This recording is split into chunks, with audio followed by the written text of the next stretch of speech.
प्रिय विद्यार्थियों, आज हम संस्कृत साहित्य स्नातकोत्तर उत्तरार्ध के प्रश्न पत्र 6 के शास्त्रीय साहित्य के अंतर्गत हर्षचरितम् के 5वें उच्छ्वास का अध्ययन करेंगे। पंचम उच्छ्वास का प्रारंभ होता है कि अथ कदाचित राजा राज्यवर्धनम कवचहरम आहूय हुणान हन्तुं हरिणान इव हरिहरिसे। एक बार राजा राज्यवर्धन को प्रभाकर वर्धन ने बुलाया।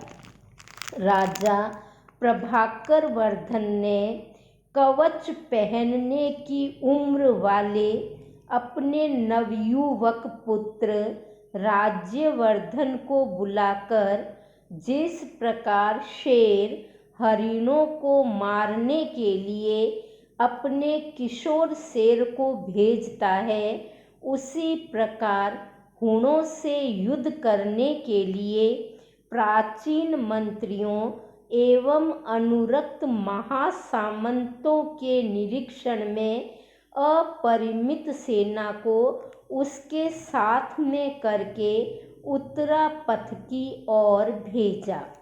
भावार्थ यह है कि एक बार राजा प्रभाकर वर्धन ने अपने ज्येष्ठ पुत्र राज्यवर्धन को अपने पास बुलाया और उस किशोर उम्र के राज्यवर्धन को अपना राजकुमार, अपना नवयुवक युवराज घोषित करके और उसे उत्तर दिशा की ओर भेजा, हुणों को मारने के लिए, हुणों से युद्ध करने के लिए।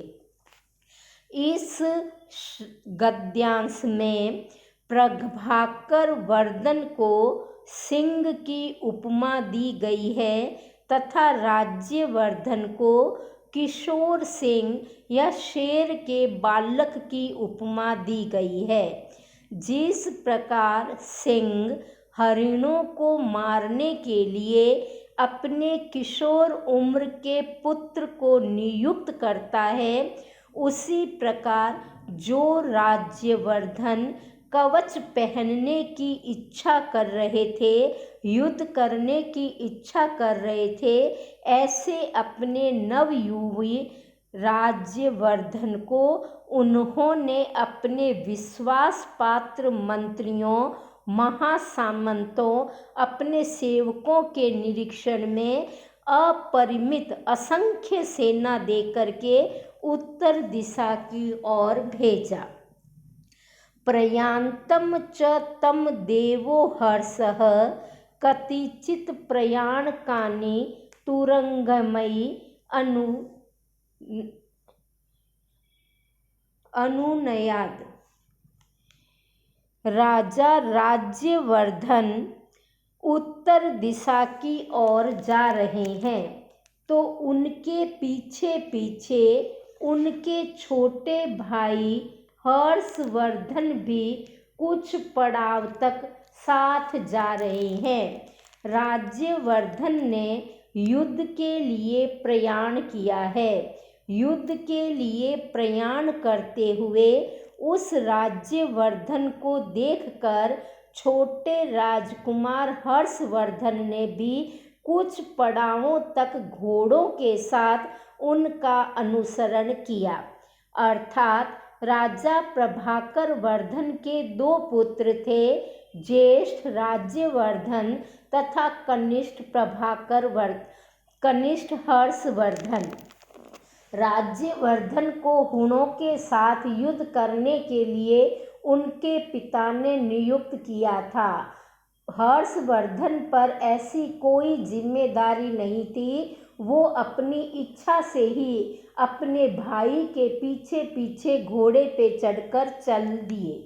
जब उनके बड़े भाई राज्यवर्धन कैलाश पर्वत की किरणों से प्रकाशित होने वाली उत्तर दिशा में प्रवेश कर गए, तो जो हर्षवर्धन है वो बाहर ही रुक गए और पराक्रम रस का अनुरोध करने वाली उस नवीन युवावस्था को प्राप्त होने के कारण उत्सुकतापूर्ण कटाक्षों से वन देवियों द्वारा देखे जाने वाले रंगीन कांति से युक्त शरीर वाले मृग के सदृश नेत्रों वाले जो हर्षवर्धन हैं वो सिंह, शरभ, वराह से व्याप्त हिमालय की तराइयों में शिकार खेलते हुए कुछ दिनों तक बाहर ही रुक गए।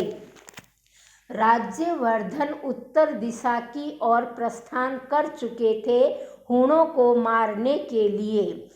हर्षवर्धन अभी नवीन युवावस्था में ही प्रवेश किए थे और उनको उनके पिता ने युद्ध के लिए नियुक्त नहीं किया था, इसलिए वो हिमालय की तलहटियों में शिकार खेलने के लिए बाहर ही रुक गए और वो अनेक प्रकार के जंगली पशुओं का शिकार करने लगे।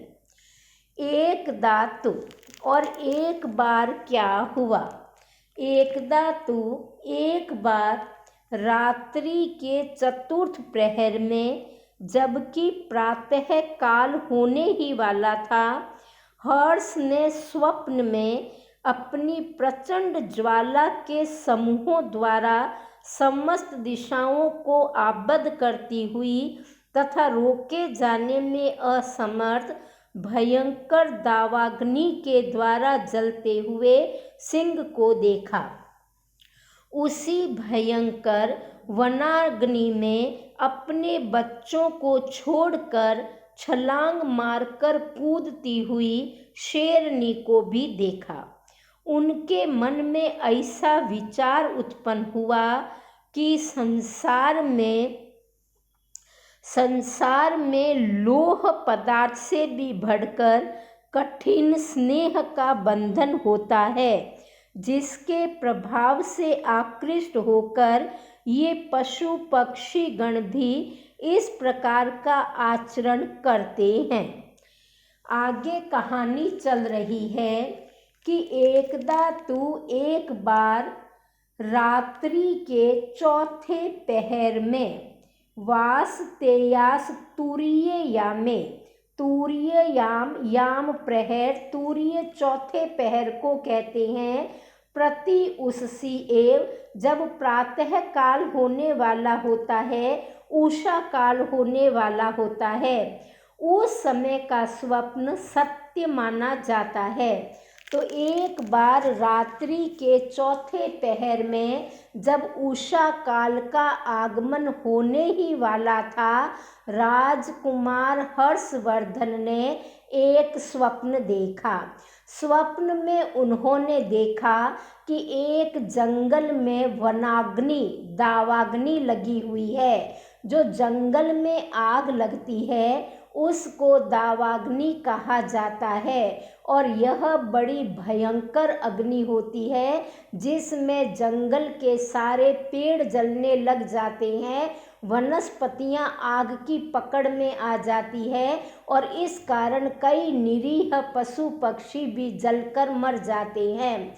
तो उस जंगल में आग लगी हुई है, दावाग्नि लगी हुई है और उसके अंदर एक शेर जल रहा है। शेर को जलता हुआ देखकर एक शेरनी अपने रोते हुए बच्चों का मोह छोड़कर उस आग में कूद रही है अपने पति को बचाने के लिए। इस स्वप्न को देख करके हर्षवर्धन उद्विग्न हो गए, व्याकुल हो गए, बेचैन हो गए, क्योंकि यह ब्राह्म मुहूर्त का स्वप्न था और हिंदू धर्म में मान्यता है कि ब्राह्म मुहूर्त के स्वप्न सत्य हुआ करते हैं। वो इस स्वप्न का प्रतीक अर्थ ले रहे हैं और इसका प्रतीक अर्थ वो समझ नहीं पा रहे हैं। उनके मन में यह विचार आया कि प्रेम का धागा कितना मजबूत होता है कि वह धागा अपने किसी भी बंधन को तोड़ने में समर्थ होता है। जो प्रणय का धागा होता है वो संसार में लोहे के पदार्थों से भी बढ़ कर के कठिन या कठोर स्नेह बंधन होता है, जिसके प्रभाव से ये पशु पक्षी भी अछूते नहीं रहते। वो भी इस प्रकार का आचरण करते हैं, वो भी आग में कूदने को तत्पर हो जाते हैं। जिस प्रकार यह शेरनी आग में कूद रही है, अपने छोटे छोटे शावकों को रोता बिलखता छोड़कर। यह बाणभट्ट ने एक प्रतीक के रूप में स्वप्न की चर्चा की है। इस स्वप्न का एक अर्थ यह निकलता है कि राजा प्रभाकर वर्धन को भयंकर दाह ज्वर हो गया है।